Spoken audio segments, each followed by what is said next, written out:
자, 오늘은 본문 말씀을 가지고 목적지가 바뀌는 것이 아니라 목적이 바뀌는 것이다 라는 제목으로 하나님 말씀을 증거하겠습니다. 오늘 본문은 다메섹 도상에서 예수님을 만난 사울이 믿음의 사람으로 변화되는 말씀입니다. 여러분, 이 사울이 예수님을 만나는 이 다메섹 사건은 기독교 역사에 굉장히 중요한 사건입니다. 왜냐하면 이 사건을 통해서 사울 개인이 변화됐지만 더 나아가서 교회사가 이때부터 새롭게 쓰여지기 시작했기 때문입니다. 바울로 인해서 변화되기 전에 이제 사울이죠. 사울로 인해서 전 세계에 복음이 뿌려지면서 영적 흐름이 완전히 영적 기상도가 바뀌게 되었던 것입니다. 그러면 어떻게 이런 일이 일어날 수 있었는가?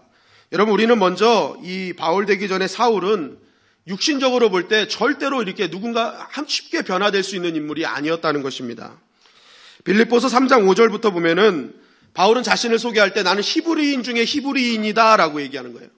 나는 유대인 중에 유대인이고 이스라엘 사람 중에 이스라엘 사람이다 얘기를 하는데 그 이유를 태어난 지 8일 만에 할례를 받았다. 이거 유대인들이 하나님 앞에 딱 구별돼서 드리는 거거든요. 나는 딱 율법에 제시한 대로 8일 만에 할례 받은 사람이라는 거예요. 그러면서 연속적으로 이스라엘 족속이요 베냐민 지파다라는 거예요. 여러분, 이 이스라엘 한 민족이 이 솔로몬 아들 르호보암 시대 여로보암과 이렇게 갈라지잖아요. 그때 하나님을 따르던 두 지파가 있었고 그렇지 않은 10개의 지파가 있었어요. 그런데 하나님을 따르던 지파는 남쪽, 그렇지 않은 지파는 북으로 갔습니다. 그런데 그 두 개의 지파가 바로 유다 지파와 베냐민 지파예요. 그러니까 사울이 나는 이스라엘 족속이요 베냐민 지파다 하는 것은 저거 신앙 배척하고 북이스라엘 북쪽으로 간 사람들 그 정도 수준이 아니다. 나는 끝까지 믿음 지킨 남쪽 사람이다. 정통성이다 라고 얘기를 하는 거예요. 그만큼 자신의 어떤 신분이나 어떤 자격에 대해서 굉장히 자존감이 높았던 사람이에요. 자신감이 있었던 사람이에요. 그리고 이 사울은요 로마 시민권자입니다. 태어나면서부터 이런 헬라파 유대인이거든요. 이 로마 시대 아닙니까? 그때 태어나면서부터 로마 시민권을 획득한 사람이에요. 나중에 보면은 막 돈으로 산 사람이 막 자기 시민권 돈으로 산 사람이 막 어깨 막 피고 이러고 있다가도 사도 바울이 난 태어나면서부터 로마 시민권자인데 그랬더니 꼼짝 못 하잖아요. 그러니까 이 돈으로 산 것도 아니고 태어나면서 로마 시민권을 받은 사람. 그러니까 로마의 모든 법적 보호를 받는 사람이었습니다. 그리고 사울은 엘리트 출신이죠. 이 사울을 가말리엘의 수제라고 얘기하는데 이 가말리엘이 누구냐면 최고의 석학입니다. 이 유대인들은 자신을 가르치는 사람을 선생님에서 랍비라고 하는데 이 랍비의 선생이 라반입니다. 그러니까 굉장히 랍비의 선생님 라반. 그런데 유대인들이 생각하는 최고의 7명의 라반이 있는데 그 중에 또 최고예요. 그러니까 이 가말리엘은요 어마어마한 석학이었습니다. 그런데 그 사람의 사사받는 수제자였다. 그러니까 지금으로 보면 미국의 아이비리그, 우리나라가 뭐 서울대, 연대고대 막 이런 어떤 굉장히 중요한, 굉장히 유명한 어떤 그런 사람이었다는 거죠. 그러니까 학문적으로도 굉장히 뛰어난 사람이었다. 또 그가 태어난 곳이 길리기아의 수도인 다소 출신이다라고 얘기하는데 이게 아테네의 다음으로 유명했던 제2의 교육도시였습니다. 그러니까 이 사도 바울은요 유대인으로서도 학문적으로 뛰어났지만 이 헬라권의 문화와 헬라권의 교육도 굉장히 뛰어나게 교육을 받았던 사람인 거예요. 그런데 이 사람은 머리만 좋은 게 아니라 또 행동으로도 앞장섰던 사람입니다.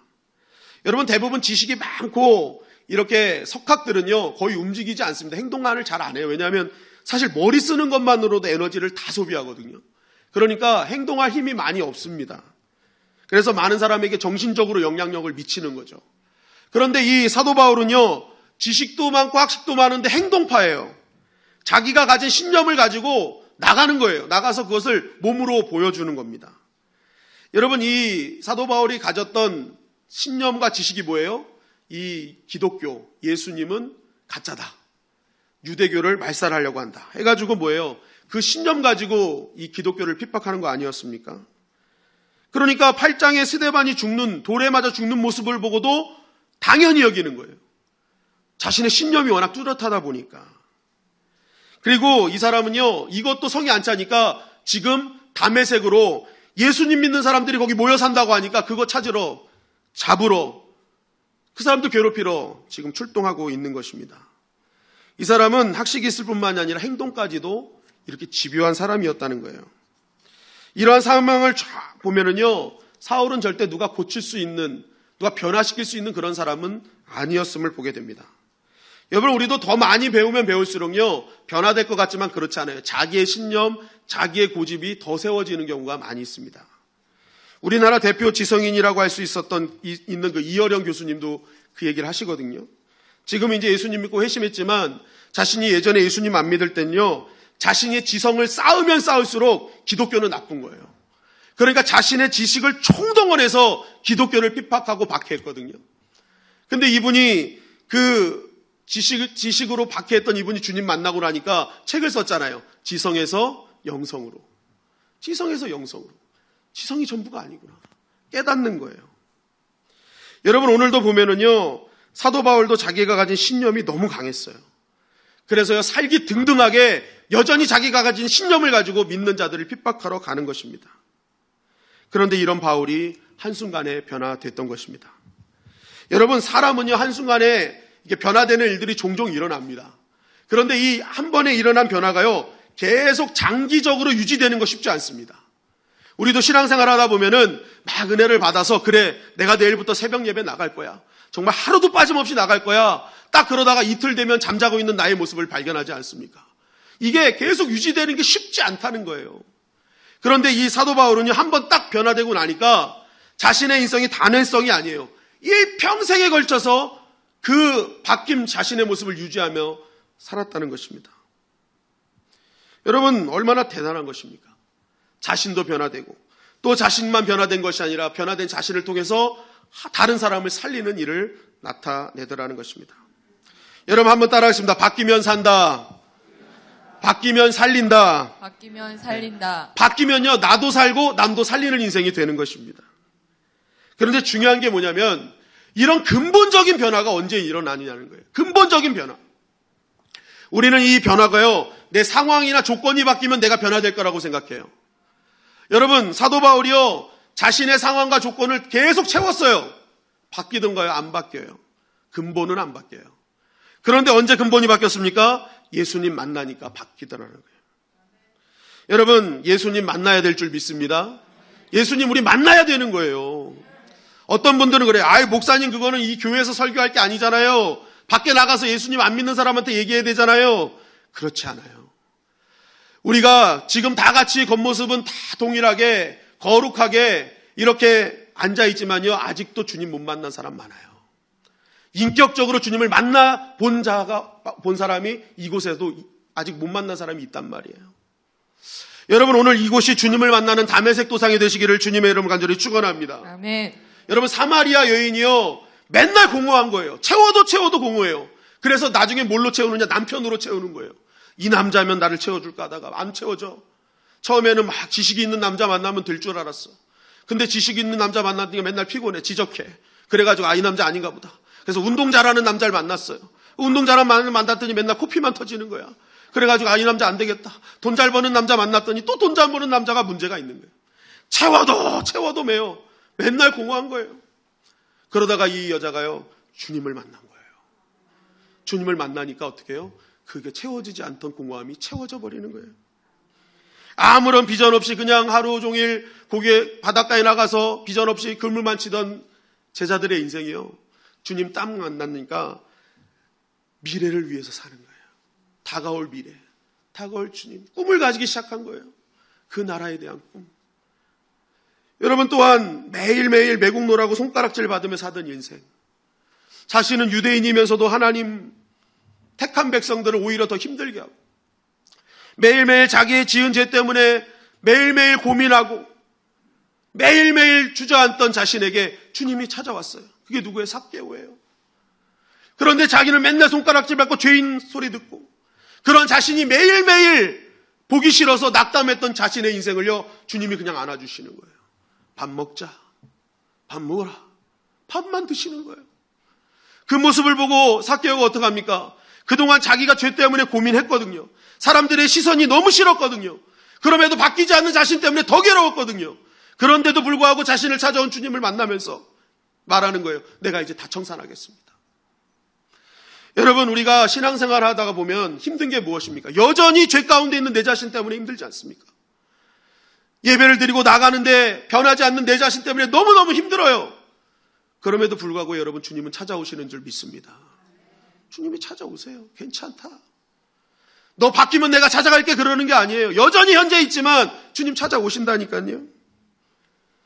여러분, 우리도 주님 만나면 사는 역사가 일어나고 회복되는 역사가 일어나게 될 줄 믿습니다. 내 안에 공허함이 채워지고요, 새로운 미래를 보게 되는 거예요. 주님이 꿈꾸시는 그 비전이 나의 비전이 됩니다.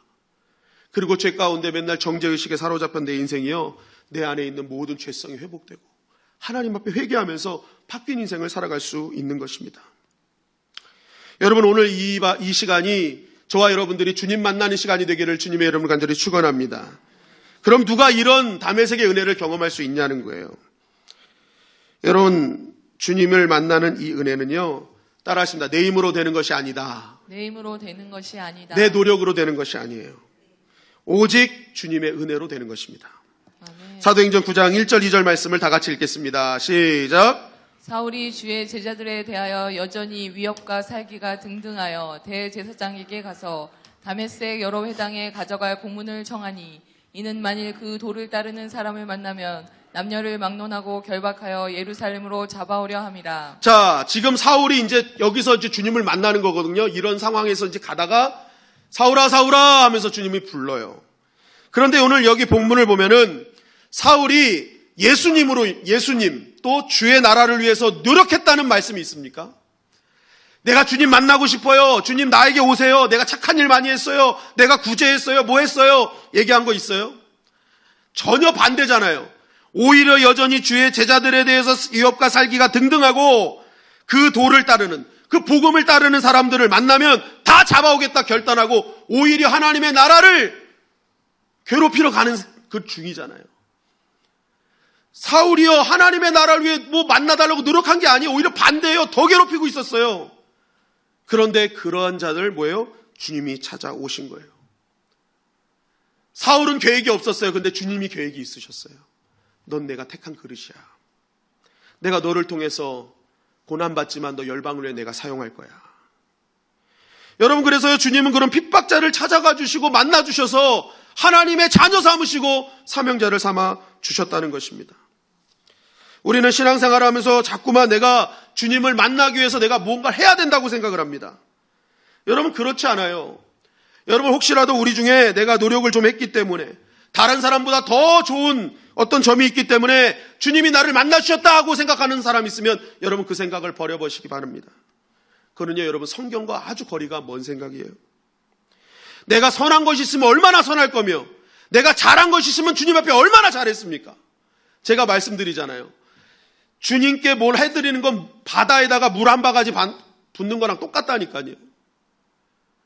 주님은 그만큼 크신 분이에요. 내가 뭘 붓는다고 해서 영향을 받으시는 분이 아니에요. 여러분, 내가 할 수 있는 건 아무것도 없어요. 그저 주님이 나를 찾아오시기 때문에 내가 주님을 만나게 되는 것입니다. 여러분, 오늘도 주님은 여전히 부족한 나를 만나주시는 줄 믿습니다. 여러분, 주님이 쫓아오신 거잖아요. 지금 주님이 찾아오신 거지 내가 찾아간 게 아니잖아요. 사울이 찾아간 게 아니잖아요. 사울은 주님을 핍박하러 갔단 말이에요. 교회를 핍박하러 갔단 말이에요. 주님을 찾으러 간 게 아니에요. 근데 포기하지 않으시고 주님이 찾아오셨어요. 여러분, 어떤 사람들은요, 또 신앙생활 하는데 사람이 기준이 되는 사람들이 있어요. 사람들의 시선, 사람들의 어떤 인정, 이것이 뭔가 내가 주님께 택함받고 인정받는 거라고 생각을 해요.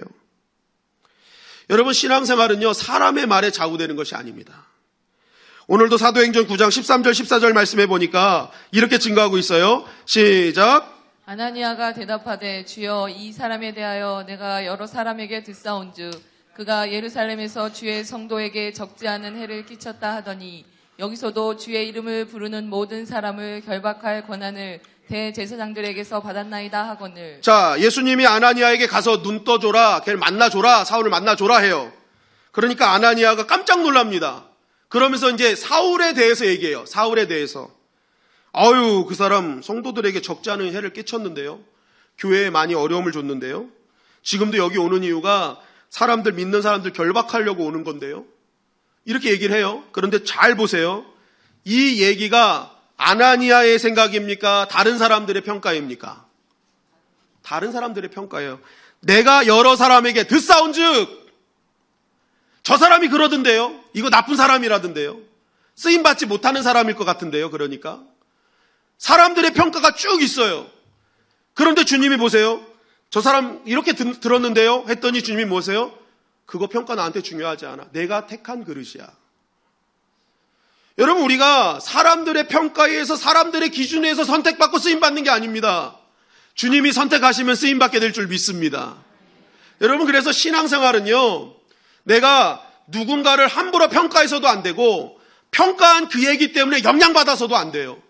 왜요? 주님이 평가하신 대로 주님이 쓰시기 때문에. 그래서 우리 신앙생활은 항상 기준이 뭐여야 되느냐? 사람의 소리가 아니라 따라하십니다. 하나님의 소리, 말씀의 소리. 말씀의 소리. 그거 따라가는 거예요. 그거 따라가는 거예요. 사람들이 너 이랬으니까 이렇게 이거 따라가는 게 아니라 사람들이 옳은 것 같아도 주님의 말씀이 무엇인지, 주님의 음성이 무엇인지 그거 따라가는 것이 믿음 생활이라는 거예요. 오늘 주님이 계속 설명해 주시잖아요. 여러분, 우리가 신앙생활하면서 혹시라도 내 생각과 주님의 생각이 충돌이 있을 때는요, 그걸 가지고 내 생각 가지고 오해하고 그러지 마세요. 그냥 주님 앞에 한번 물어보세요. 왜 저 사람이어야만 되죠? 왜 저 사람이 제가 보기에는 저보다 신앙도 부족한 것 같은데 왜 저 사람이 저기에 있죠? 왜 저분이 저렇게 직분을 받아야 되죠? 여러분, 오늘 말씀해 보세요. 아나니아가 얘기했더니 주님이 어떻게 하세요? 야, 잔말 말고 내가 하라는 대로 해. 그러셨어요? 아니잖아요. 잘 들어봐. 내가 이 바울을 선택했어. 내가 택한 그릇이거든. 이미 나는 그 사람이 얼마나 고난받을 것인지도 이미 얘기해 줬어. 너는 그냥 가서 좀 해주면 안 되겠냐? 그러면서 뭐예요? 예수님이요, 계속 납득과 이해가 될 때까지 설명해 주시잖아요. 여러분, 우리는 물으면 다 들려주신단 말이에요. 알려주신단 말이에요. 그런데 우리의 문제는요, 묻지를 않아요. 내가 할 말만 하고 와요. 기도도 내가 할 말만 다 풀어놓고 와요. 그러니까 주님이 하시는 음성을 듣질 못해요. 여러분, 저와 여러분들은요, 물음표가 생기면요, 기도로 주님께 물으시기를 주님의 이름을 간절히 축원합니다. 아멘. 잠잠하게 물으면요, 다 대답해 주세요. 말씀으로 대답해 주시고 여러 가지로 다 하나님이 대답해 주신단 말이에요. 중요한 것은 무엇입니까? 주님은요, 이렇게 부족한 자, 이런 자들을 하나님은 찾아오셔서 만져주신다는 거예요. 사용해 주신다는 거예요. 여러분, 8장에도 보면요, 빌립이 사마리아에서 복음을 전하는데요, 엄청난 부흥이 일어납니다. 그러면 그 사마리아의 부흥에 빌립을 왜 쓰셨어요? 빌립이 뭐 대단한 영성가이기 때문에? 사도행전 8장 4절 5절에 보니까 그 흩어진 사람들이 두루다니며 복음의 말씀을 전할세 빌립이 사마리아 성에 내려가 그리스도를 백성에게 전파하니. 여러분, 빌립이 대단해서 쓰임받는 것이 아니라고 얘기해요. 도망자였어요. 스데반 사건을 위해서 사람들이요, 다 도망갔어요. 박해가 일어나니까 다 도망갔어요. 그 중에 빌립은요, 사마리아로 도망갔거든요. 사마리아에 왜 도망갔을까? 어떤 분은 그래요. 사마리아는 유대인들이 생각할 때 저주받은 땅이기 때문에 유대인들이 여기까지는 안 따라오겠지 생각한 거예요. 그리고 거기까지 갔는데 놀라운 일은 뭐예요? 도망자예요. 핍박받아서 도망간 사람이에요. 뭐가 이뻐요? 그런데 주님이 그에게 성령 충만을 주셔서 사용하시더라는 거예요. 여러분, 하나님은요, 주님은 작정하시면 핍박자도 쓰시고요, 도망자도 사용하신다는 것입니다. 열왕기상에 보면은 두 명의 일꾼이 나와요. 엘리야와 오바댜. 엘리야는 누굽니까? 뭐 몇백 대 1이 무섭지 않아요. 그냥 몇백 대 1이라도 맞짱 뜨는 인생이에요. 그냥 나가는 거예요. 내가 나가서 싸운다. 드러내놓고 싸우는 인생이에요. 근데 오바댜는 다르죠. 오바댜는 어때요? 숨어서 싸워요. 그것도 누구한테 숨어요? 원수, 아합. 지금 엘리야 죽이려고 하는 사람이 아합이거든요. 그런데 그 밑에 들어가서 겨우겨우 밥 비려 먹고 사는 거예요. 원수 밑에 들어가가지고. 여러분, 엘리야와 비교해 보면요, 너무 허약해 보이지 않습니까? 그게 무슨 신앙이야 할 수 있지 않습니까? 엘리야는 목숨 걸고 싸우는데 어떻게 오바댜는 그 죽이려는 사람 밑에서 그거 받아먹고 그렇게 사냐? 우리는 그렇게 생각할 수 있어요. 그런데 하나님께서 이 오바댜를요, 지극히 하나님을 경외하는 자라고 인정하고 계세요. 너 지극히 하나님을 경외하고 있어. 우리 평가랑 하나님 평가가 전혀 달라요. 하나님 오바댜한테 야, 치사하게 그게 뭐냐? 너도 엘리야처럼 해야지. 이런 얘기 안 하시잖아요. 너 진짜 나를 경외하고 있다. 여러분, 실제적으로 우리가 오바댜에게 누가 돌을 던지겠습니까? 여러분들은 신앙이 오바댜입니까? 엘리야입니까? 막 세상에 나가가지고 막 회사에게 나가서 불의를 보면 막 나가서 막 내가 싸우다 하고 나가십니까? 그렇지 않잖아요. 어쩌다 나가면은 누가 나 밀었어 이러면서 막 등 떨려 나가고 막 그런 거 아니겠습니까? 여러분, 오바댜 빌립에게 돌 던질 사람 아무도 없어요. 우리는 오바댜와 빌립 쪽이 가까워요. 선두 나가서 싸울 수 있는 그런 모습이 없어요. 너무나 창피한 모습 아닙니까? 깨지고 상한 모습 아닙니까? 그럼에도 불구하고 주님이 왜요? 찾아오셨다는 거예요. 인정해 주신다는 거예요. 잘하고 있다. 넌 너 자리에서 하고 있는 거야. 여러분, 그래서 우리는요, 다 끝났어, 깨졌어, 돌이킬 수 없는 자리에서 우리는 그냥 결단만 하면 되는 거예요. 그동안에 내가 갖고 있었던 모든 사고, 생각 다 내려놓고 그저 깨진 자리에서 두 손 들고 찬양합니다. 나는 연약한 자입니다. 상한 심령입니다. 주님, 나를 만져주십시오. 여러분, 그러한 마음으로 나가면 주님께서 만져주실 줄 믿습니다. 오늘 말씀에도 보면 3일 동안 금식했다고 그랬어요. 사울이 계속 금식해요. 왜 금식했을까요? 막 믿음이 충만해서? 이때요, 사울이요, 갈등했던 거예요. 평생에 걸쳐서 자기가 믿었던 유대교가 진짜인가? 지금 내가 담에게서 만난 주님이 진짜인가? 갈등하는 거예요. 무엇이 맞을까? 금식하면서 주의 음성을 듣는 거예요. 자신을 내려놓는 거예요.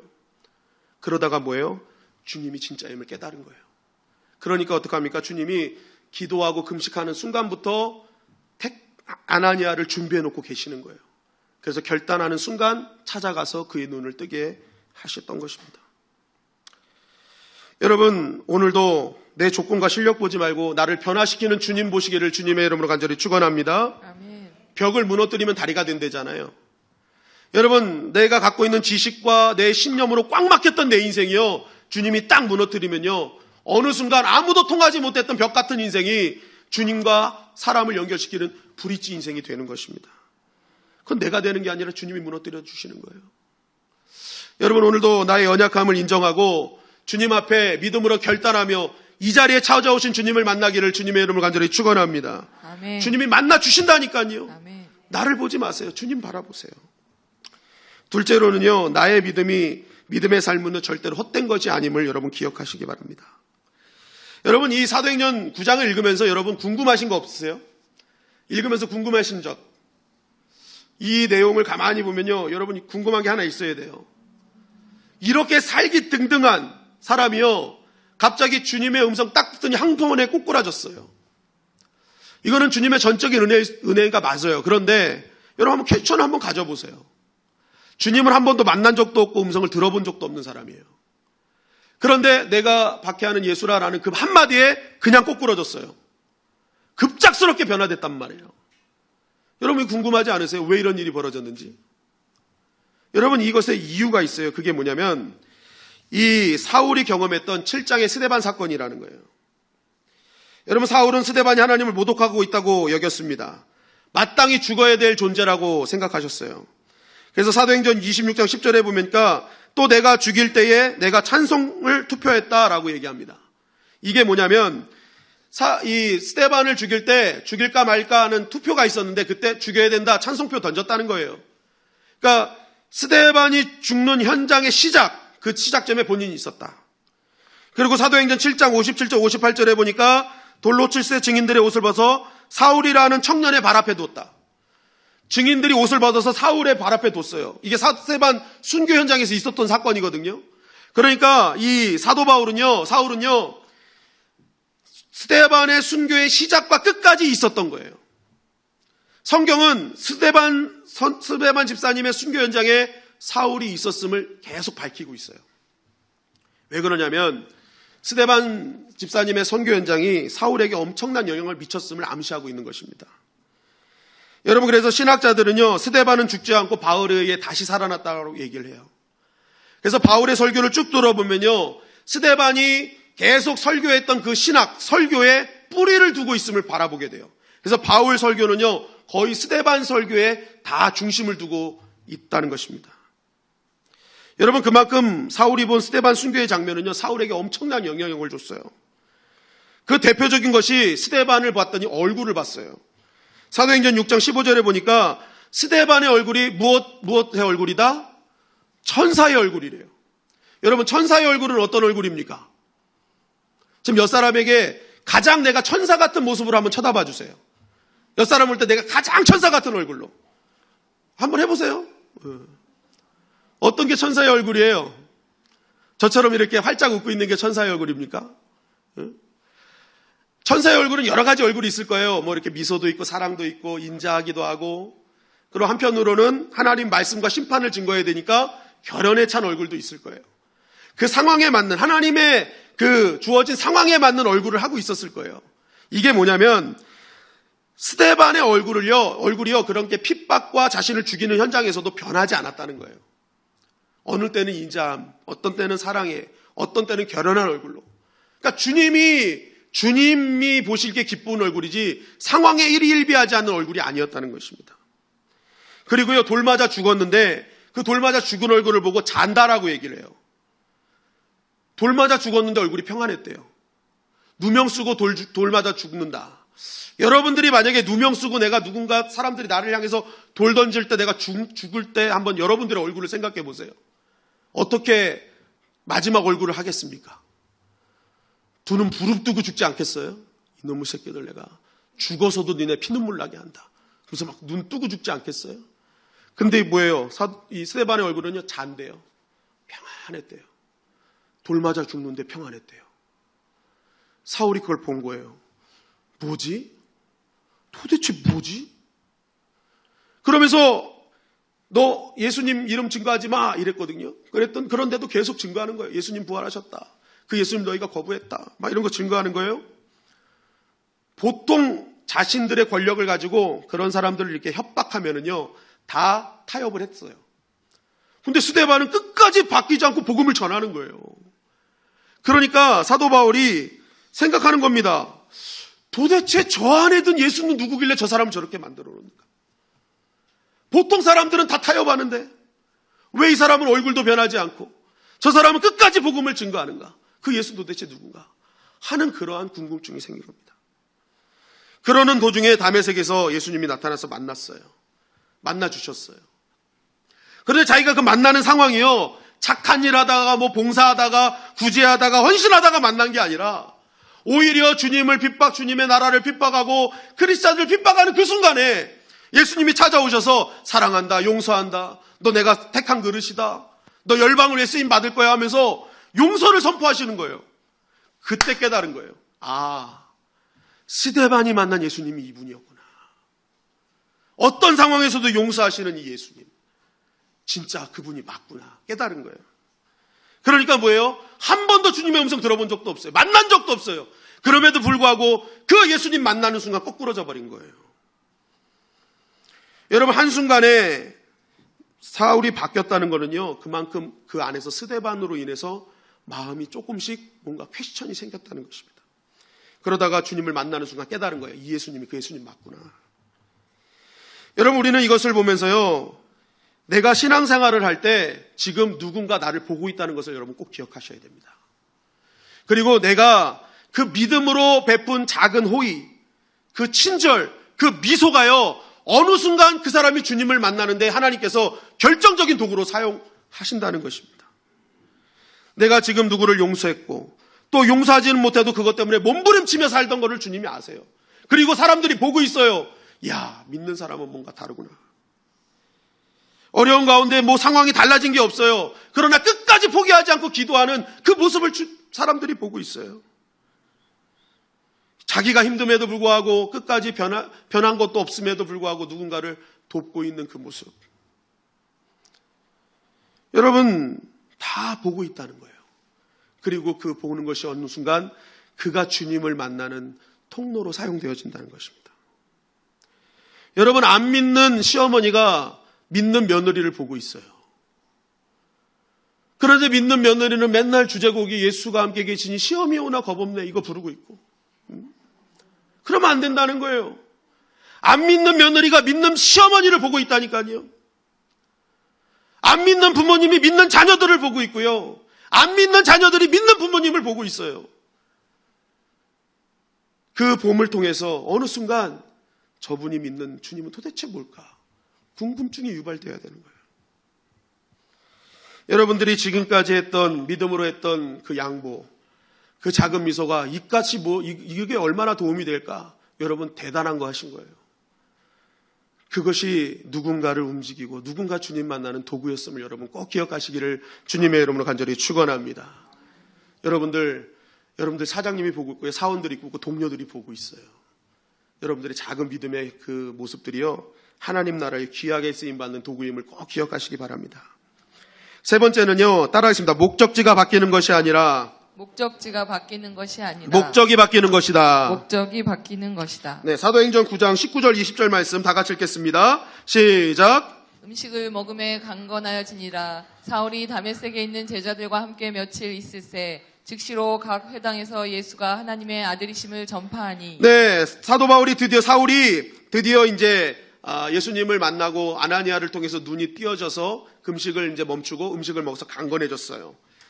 그런데 이제 사울이 어떻게 합니까? 그 눈이 띄어지자마자 다메섹에서 예수님의 제자들과 함께 며칠 있으며 계속 회당에 나가서 복음을 증거했대요.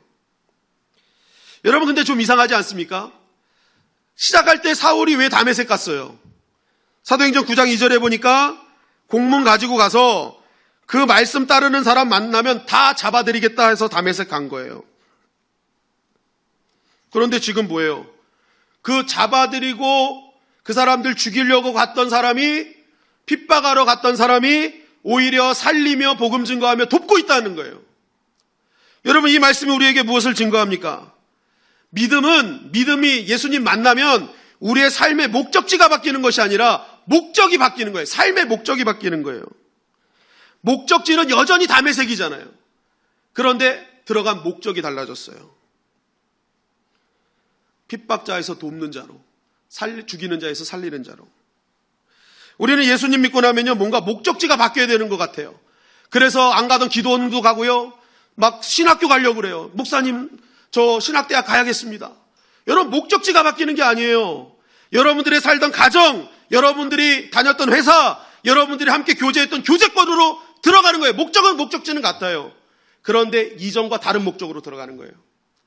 예전에는 내가 그냥 먹고 살려고 생계를 유지해서 다녔던 회사, 나의 즐거움과 유익을 했다고 만났던 교제권, 이게 뭐예요? 나의 가족 살리러, 내 교제권을 축복하러 들어가는 거예요.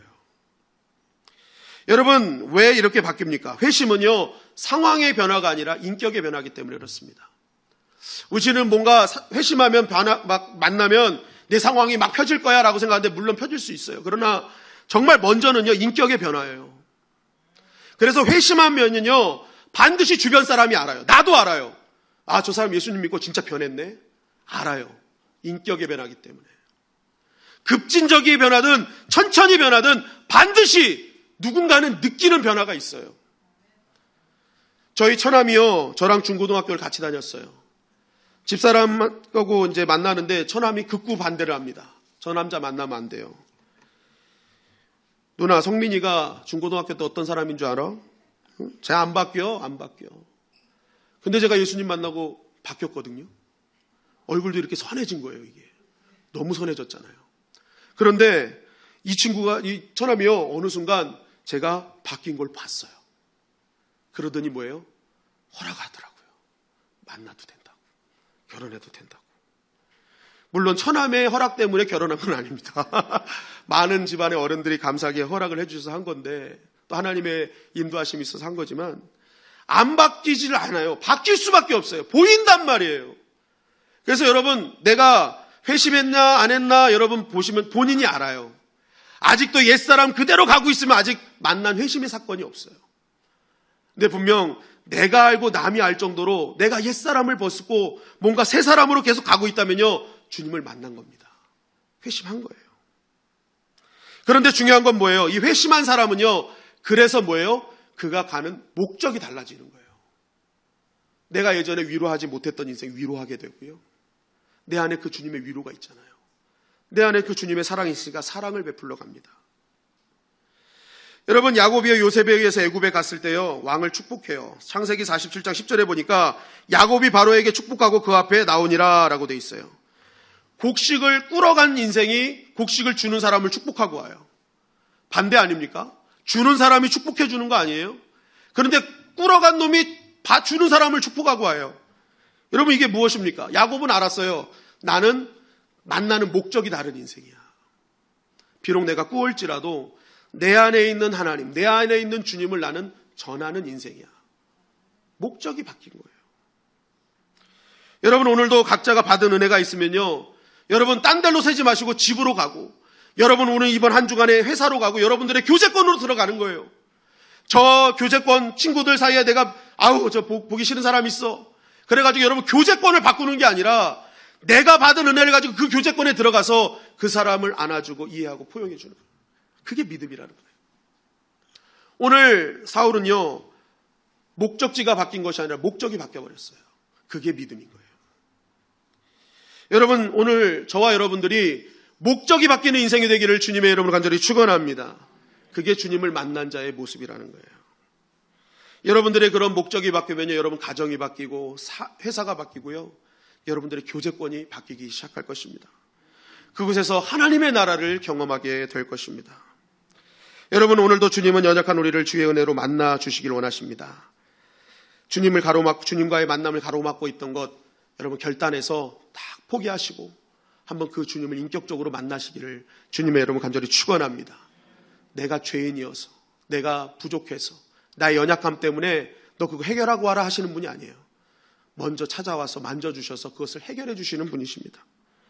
그리고 나의 작은 믿음 행동도 귀하게 여기십니다. 여러분들의 미소가 헛된 게 아니에요. 여러분 큰일 하고 계시는 거예요. 그것을 통해 하나님의 연결 통로가 될 것이며, 여러분 오늘도 목적이 바뀌어서 축복하러 집에 가십시오. 또 내가 사랑하는 사람들을 위해 기도해 주십시오.